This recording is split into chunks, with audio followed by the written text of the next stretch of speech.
Pag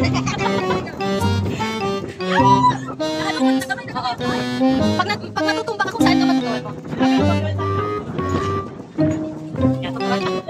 Ganda mo yung katawan niya, oh. Mo? Naninigas. Paano tayo makakaulit mag-bike nito? Nakakas ka na naman. Oy, ako. Oh, sa may upuan na. Yo, oh, ganun pala yun. Dami niya ng teacher, oh. Yes, sure. You always look down.